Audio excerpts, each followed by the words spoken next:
하나님께서 바벨론에 사로잡힌 이스라엘에게 다시 또 말씀하세요. 1절입니다. 시작. 나의 종 야곱, 내가 택한 이스라엘아, 이제 들으라.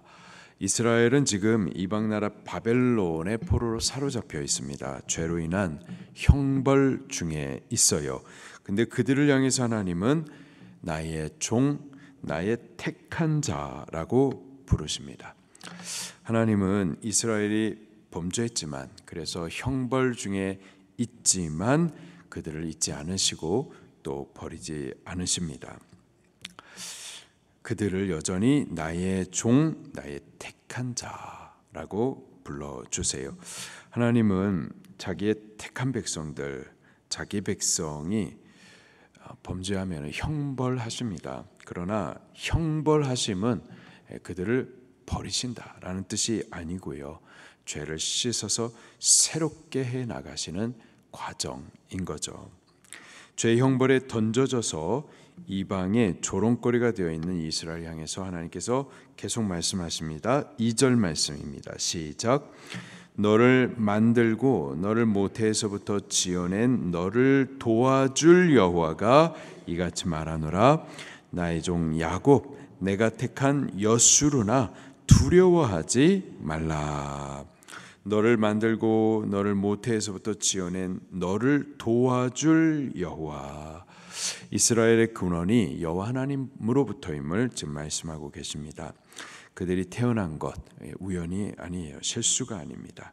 하나님께서 만세전부터 계획하여 만드셨고 또 친히 빚으셨어요. 당신의 손으로 심혈을 기울여서 그렇게 빚으셨습니다.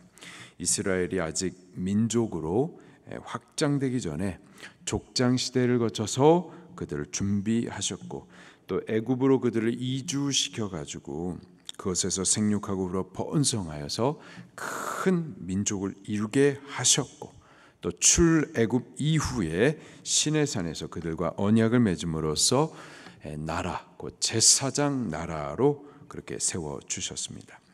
이스라엘은 그렇게 하나님께서 세우신 나라예요. 특별한 민족입니다. 때문에 하나님께서는 그들을 나의 종이라고 칭하시고 또 내가 택한 여수룬이라고 이렇게 부르십니다. 여수룬 히브리식 발음으로는 야샤르, 뜻은 의로운 자입니다. 신명기에 이 여수룬이라는 단어가 여러 번 기록이 되고 있고요. 출애굽 과정에서 하나님께서 이스라엘을 부르실 때에 애칭으로 사용된 단어예요. 하나님께서는 이스라엘을 그렇게 특별하게 사랑하셨습니다. 자, 그런데 이 이스라엘이 하나님을 반역합니다. 끝까지 거슬러서 죄를 범해요. 결국 죄의 형벌에 던져져서 나라는 망하고 또 민족은 해체될 어려운 위기의 상황 가운데 지금 처해져 있습니다. 자, 근데 그들에게 하나님께서 또 하시는 말씀이 너를 도와줄 여호와가 이같이 말하노라. 저들을 창조하신 하나님께서 또 하시는 말씀이 너를 도와줄 여호와가 말하노라. 나의 종 야곱, 내가 택한 여수르나 두려워하지 말라.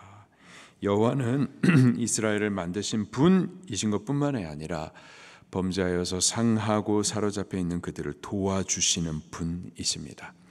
이스라엘을 절대 포기하지 않으세요. 죄를 지었어도 징벌하실지언정 절대 버리지 않으십니다. 죄로 고통받는 그들을 오히려 불쌍히 여기시며 먼저 찾아가셔서 그들을 도우세요. 이스라엘은 여호와께 특별한 사랑을 받는 자들입니다. 우리가 바로 이스라엘인 줄 믿으시기를 바라요. 우리가 바로 하나님의 사랑을 받는 자이신 줄 믿으시기를 바랍니다. 물론 혈통적으로는 우리는 이방인이죠. 이스라엘 민족은 아닙니다. 그러나 우리가 예수님을 믿을 때 하나님의 백성으로 영적인 이스라엘로 거듭 태어나는 겁니다. 하나님께서 그렇게 예정하셨고 당신의 백성 삼으셨어요. 우리를 여수룬이라고 부르시면서 애틋하게 사랑하십니다. 혹 우리가 범죄했다 하더라도 그 죄로 인하여서 징벌에 던져져서 비천해졌다 하더라도 우리를 절대로 잊지 않으시고 또 버리지 않으십니다. 오히려 불쌍히 여기시고 우리를 그 죄의 저주의 형편 가운데서 건지시고자 도와주십니다. 그가 이렇게 말씀하세요. 내가 택한 여수르나 두려워하지 말라. 두려워하지 말라. 사실 두려운 일들을 우리가 매일 보죠. 죄에 넘어지고 죄의 형벌로 슬프고 아픈 현실을 우리가 살아가고 있어요. 그러나 우리가 두려워하지 않을 수 있는 것은 여호와 하나님께서 우리를 사랑하시고 우리를 향하여서 말씀하시기 때문에 그렇습니다. 여수르나 나의 택한 종 두려워하지 말라. 너를 돕는 나 여호와가 이제 말하노니 나의 택한 여수르나 두려워하지 말라. 우리가 그 말씀을 믿기 때문에 여러 가지 곤고한 형편, 그 현실적인 삶을 살아가고는 있지만 우리 두려워하지 않을 수가 있겠습니다. 그 여호와께서 또 말씀하세요. 3절입니다. 시작.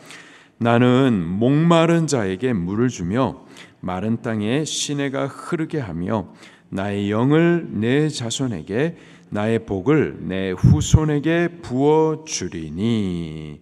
하나님께서 목마른 자에게 물을 주시고 또 마른 땅에 시내를 흐르게 하시겠다 말씀하십니다.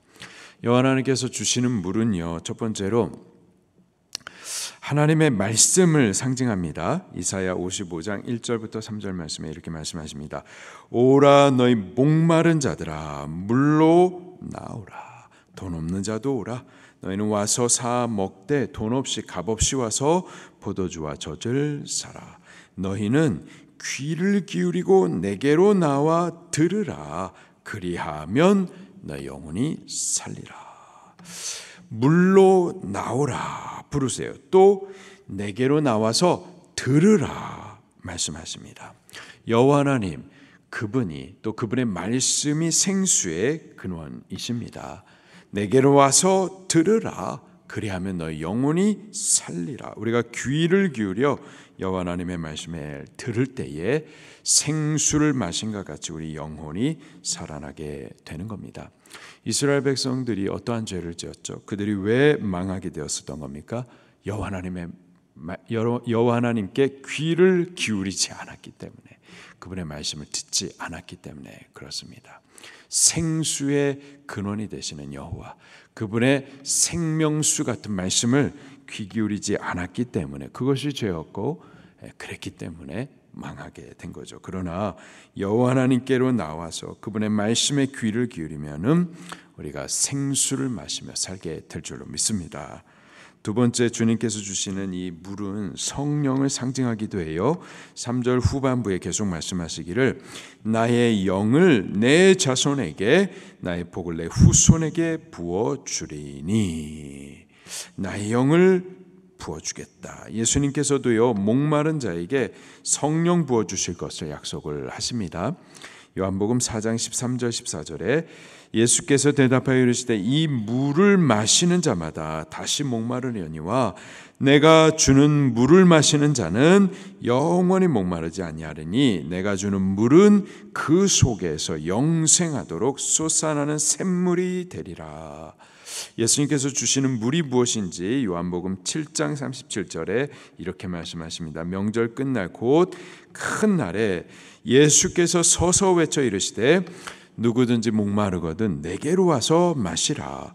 나를 믿는 자는 성경에 이른과 같이 그 배에서 생수의 강이 흘러나오리라 하시니 이는 그를 믿는 자들이 받을 성령을 가리켜 말씀하신 것이라. 주께서 주시는 이 물은 바로 성령을 말씀하시는 겁니다. 예수님 믿는 자들에게 부으실 그 성령이 바로 우리를 영생하게 하는 생명수이신 거죠. 주님께서 이 물을 마시게 하시겠다 말씀하십니다. 우리가 이 물을 마실 때 우리 영혼이 살아나는 거예요. 죄에서부터 저주에서부터 벗어나는 겁니다. 이 술에서부터 음란에서부터 거기에 묶여있는 자들이 그 술 귀신으로부터 그 음란의 귀신으로부터 자유케 되는 겁니다. 위기의 부부들, 위기의 가정들, 상처와 슬픔으로 가득한 그들 치유하십니다. 회복시켜 주세요. 주께서 도우시겠다. 그러니 두려워하지 말라. 이 물을 마시게 하시겠다 말씀하시니 주께서 부어주실 줄로 믿습니다. 이 물을 마시게 하실 때, 주의 영을 부으실 때 다 생명으로 살아나게 되는 겁니다. 4절입니다. 시작. 그들이 풀 가운데서 솟아나기를 시냇가에 버들같이 할 것이라. 풀이 잔잔히 자라는 동안에 버들은요 쑥 자라가지고 모든 풀보다 높아지죠. 하나님께서 영을 부으실 때에, 그 물을 마시게 하실 때에 버들과 같이 생명 가득하게 살아나게 하시는 거죠. 지금 당장의 이스라엘은 죄의 형벌 가운데 버려져 있습니다. 바벨론의 포로로 사로잡혀 있어요. 지금 당장은 고통이고 슬픔이지만은 주께서 영을 부어 주시겠다, 생수를 마시게 하시겠다 말씀하십니다. 그리고 그때에는 죄에서 씻김을 받게 될 거예요. 포로된 곳에서부터 노임을 받게 될 겁니다. 구원과 회복을 즐거워하면서 생명과 더 풍성한 삶을 살게 될 겁니다. 그때에는 이방인들도 이스라엘이 되기를 원하게 될 겁니다. 5절입니다. 시작. 나는 여호와께 속하였다 할 것이며 또 한 사람은 야곱의 이름으로 자기를 부를 것이며 또 다른 사람은 자기가 여호와께 속하였음을 그의 손으로 기록하고 이스라엘의 이름으로 존귀 여김을 받으리라. 이스라엘이 생명으로 살아나는 것을 볼 때에 이방인들도 우리도 이스라엘과 같이 되기를 그렇게 원한다라는 거죠. 우리 성도님들 중에서요 그 술로 하루하루를 겨우겨우 버텨내시던 분이 계셨습니다. 젊은 여성분이셨어요. 어린 자녀들을 놀이터에서 그렇게 놀게 하고 그 놀이터에서 술을 그렇게 마셨던 분이세요. 아파트 주민들이 다 알아요. 유명했습니다. 그분 얘기로 막 떠들썩했었어요. 우리 집사님께서 그분을 찾아가서 하나님을 전해주십니다. 누구야, 너는 하나님이 필요해. 그렇게 해서 우리 교회에 오기 시작을 한 거죠. 하나님께서 그분에게 생수를 부어 마시게 하셨습니다. 그랬더니요 술이 끊어져요. 성령에 취하게 됩니다. 하나님의 말씀으로 줄인 심령이 막 채워지게 되는 거죠. 그 묶임이 풀어지고 포로된 곳에서부터 자유함을 얻게 됩니다. 그랬더니요 또다시 아파트에서 그분 얘기로 다시 막 떠들썩해지기 시작하는 거예요. 한 분이 이런 말씀하십니다. 야, 제가 변한 걸 보니까 나도 변할 수 있겠다. 그래서 그분도 우리 교회에 같이 따라오게 됐어요. 가장 큰 복음 전도, 가장 능력 있고 확실한 복음 전도는요 변화된 삶입니다. 생수를 부어 마시게 될 때, 그렇게 생명으로 살아난 한 사람을 보게 될 때 이방인들도 나도 이스라엘 백성이 되고 싶다. 나도 복음으로 살아나고 싶다. 그렇게 변화된 삶을 통하여서 복음이 전도가 되는 거죠. 하나님께서 그렇게 하실 겁니다.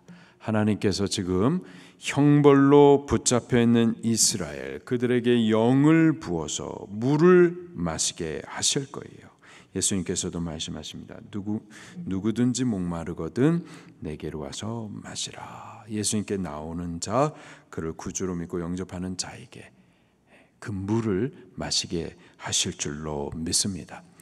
우리가 목마른 자가 되시기를 예수님 이름으로 축원합니다.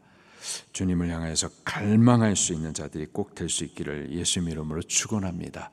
지금 예수님을 믿고 영접하시는 분들이 꼭 되시기를 바랍니다. 그래서 주께서 약속하신 그 물을 마시며 다 살아나게 되기를 예수님 이름으로 축원합니다. 말씀 붙들고 통성으로 기도하시겠습니다.